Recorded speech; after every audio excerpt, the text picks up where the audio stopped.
In the hills of western Pennsylvania sits a collection of nearly 20 abandoned homes, the final remnants of a mining village.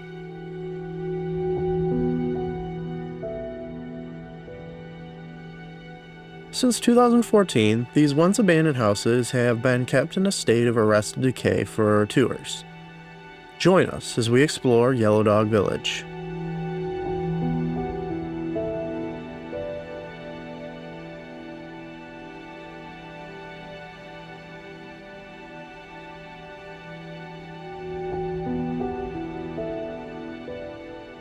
Mining in Pennsylvania dates back to the colonial times, but would not become a major industry until the 19th century, when new technology allowed for greater production. As new ores were discovered, villages would spring up in the area as miners would come to be close to their job site. In the early 1900s, one such village popped up north of Pittsburgh in Worthington, Pennsylvania. This rural village in the Appalachian Hills has remained a relatively unpopulated area, with well under 1,000 residents today. Around 1890, the Fraser brothers opened a limestone quarry on 150 acres of land beside Buffalo Creek. In 1910, they would up production with the construction of a concrete plant as well, but due to its remote location, the commute to the worksite was treacherous, and the workers began to petition for housing to be built closer to the mine. A deal was struck wherein the company would provide higher wages and new homes for its employees, if they in turn agreed to never unionize, and the first homes began construction in 1912. The village earned its name after a then common phrase of being a yellow dogger, which meant someone who was in opposition to unionism. Meant as an insult, the town took it as a badge of honor, and thusly named their neighborhood to Yellow Dog Village. 2 years after beginning construction, the mine and village would be sold to the Pittsburgh Limestone Mining Company, a subsidiary of U.S. Steel. At their height, the 400-person mine produced 3,500 tons of material per day, which was transported via rail to the steel yards. A company general store and multi-denominational church were also constructed during this time, with the last buildings erected around 1925.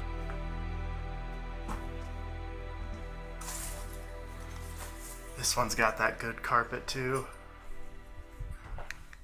This old 70s. Still squishy. This is like the exact one that my grandma had.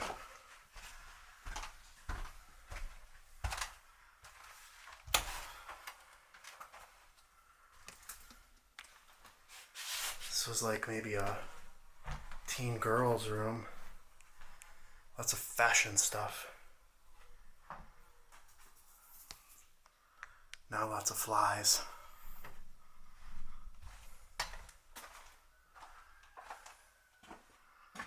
Tiny bedrooms back here. Like, look at this thing.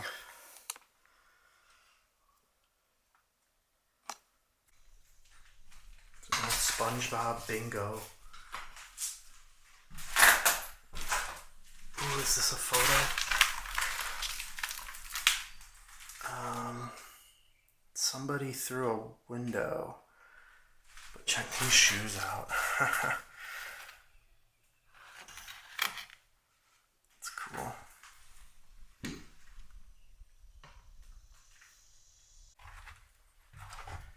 Down to the basement. There's some more Christmas decorations. Some playing cards for the It's Good to Be the Queen. Overturned filing cabinet.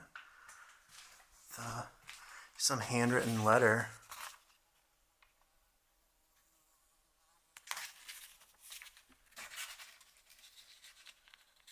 This is a story that this person wrote. Multiple copies of it. Those are bank reports. Another piano.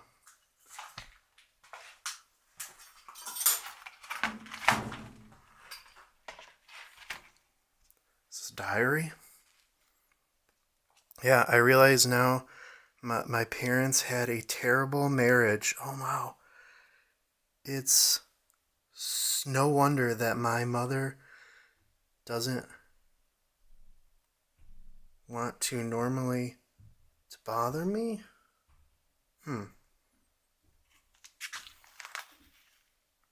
Former residents recollect that they enjoyed living here, where it was small enough for privacy, but everyone helped each other out when needed.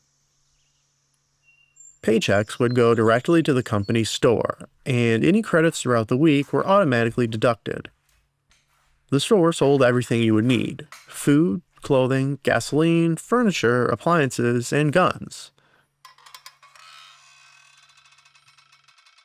A separate neighborhood would reside across the creek, but would be demolished when the property was abandoned. There's sheep. Oh, I'm sorry, sheep. Just getting out of the sun, I guess.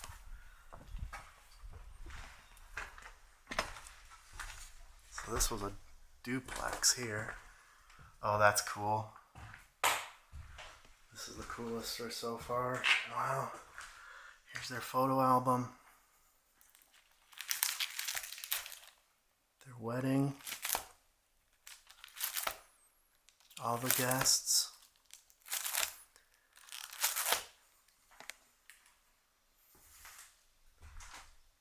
Piano. Oh. They had the same wedding photos up here.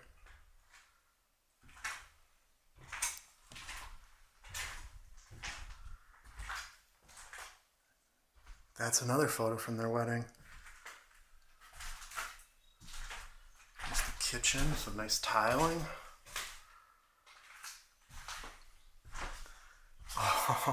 Oh my gosh, look at this Campbell soup. It's like started to just like decay. Split pea.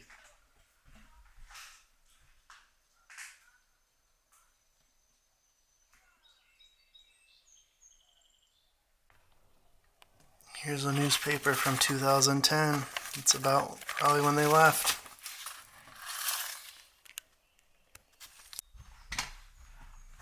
Bottle of Old Crow.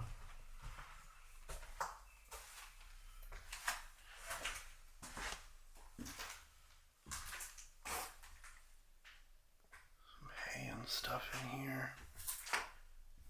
Oh dang, it goes even up probably to an attic. Bathroom with cat litter never cleaned. Closet. Bedroom. Well, I still got a dog picture on the wall. Barney. Oh, it's the White House dog. One of the most complete recollections of life in Yellow Dog comes from Terry Bowser, who grew up here between 1947 and 1961. His full memoir is available to read on the Worthington High School website. Moving from in town to Yellow Dog was considered an upgrade. He remembers there was a lot to keep them busy as children, loving swimming in the creek before the church purchased the property for a private camp. They loved exploring the caves and climbing the rocks. Everyone had bicycles and would grab candy from the store and always getting one game or another going in the fields. Nights would be spent hanging out on the bridge and listening to the big kids tell stories. Rumors still exist today that a deadly mine collapse in the 1930s led to its closure, but the truth is far less thrilling. The Great Depression would drastically slow demand, and a portion of the old mine tunnels were rented out to the Moonlight Mushroom Company in 1935. U.S. Steel would close the mine in 1952 and sell off the village, while Moonlight continues to operate their own underground mushroom growing business in the area to this day, which is the largest mushroom mine in the world. Brady's Bend Limestone Corporation would reopen the mine in 1964, and the area still produces limestone to this day. Typically, the mines would sell the homes that were in the towns, but with Yellow Dog, they never bothered because most miners moved out with the mine's closure and the buildings had fallen into disrepair, finally transferring the entire village over to the nearby church for $1 in 1959. The newly named Shadyside Village would change hands a number of times over the following years as rented housing, with 148 residents in the 1980 census. That year, it would be purchased by a local truck company owner, Jesse Buzzard, who spent $200,000 on a new water system, backhoe, and pickup for the caretaker. No one ever bothered naming the 5 streets in town, and they had their own unofficial mayor. The soda machine installed in front of the caretaker's house was noted as being the biggest attraction since the playground was put in. On Sundays in the summer, most residents would gather in the park by the creek to cook hot dogs and play softball or volleyball. During the day, neighbors could be seen sitting on each other's porches, sipping iced tea and chatting. By then, the company store had closed, and the nearest store was miles away. 5 years later, Buzzard would list the town for sale due to his failing health, but could not find any buyers for the homes, which, due to their size and lack of septic tank system, could not be sold individually.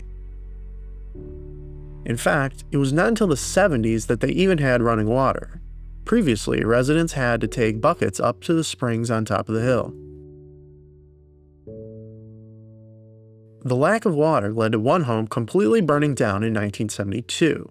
Though all 4 children escaped unharmed, their parents and grandfather would all be sent to the hospital for burns.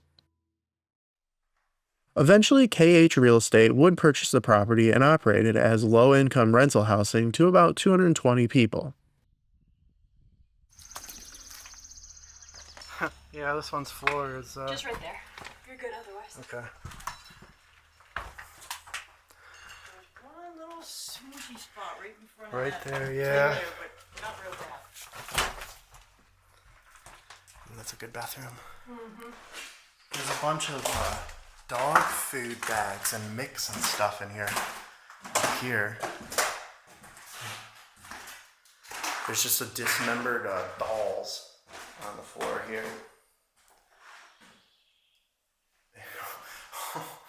Come look at this.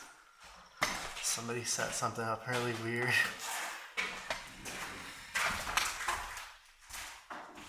a lot less things as... This one's a bit more cleaned out. Oh, look at this.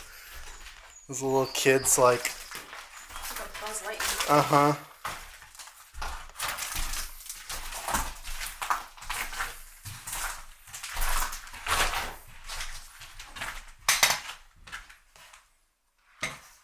Let's check it out.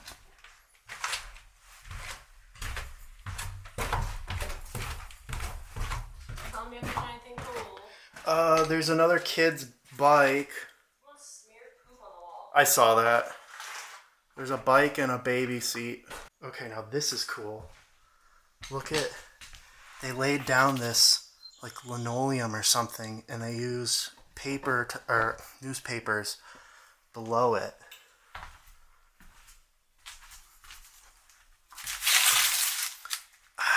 It's ripped at the date, unfortunately.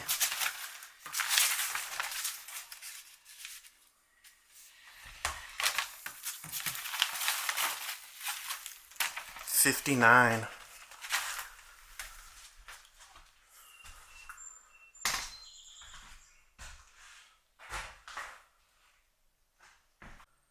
Here's all the clothes. All the kids' clothes just are literally scattered upon the floor. Here's another diary from 2008. Reading, no homework, is like their homework and stuff.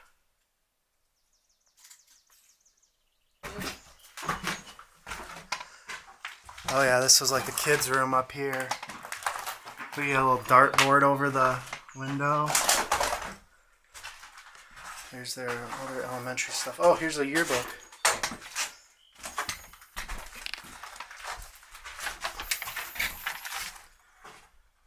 Okay, here's the kids' room. Creepy baby dolls. So many toys. Somebody hung poo out the window. Oh, I didn't notice this one.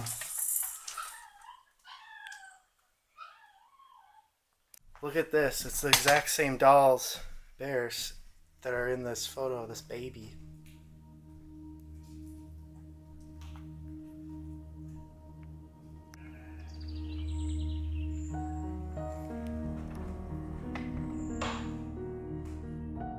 In 2008, residents began to get sick, and it was discovered that E. coli had contaminated the water supply.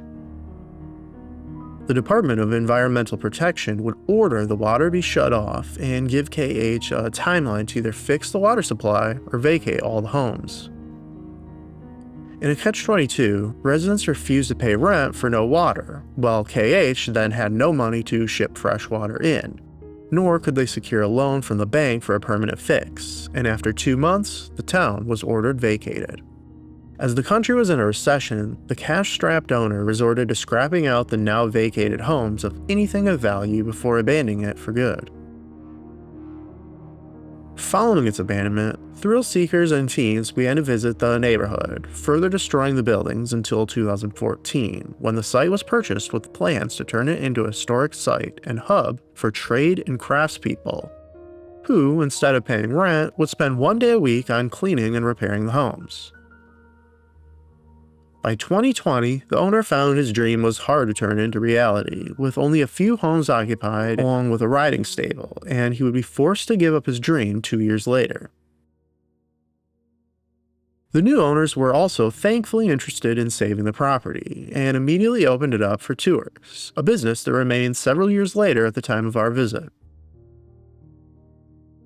While the homes may be vacant, history remains alive here in Yellow Dog, thanks to a team of workers preserving the site so visitors can experience a life long gone. So why not take a drive in hours north of Pittsburgh during one of their open houses to experience Yellow Dog Village for yourself?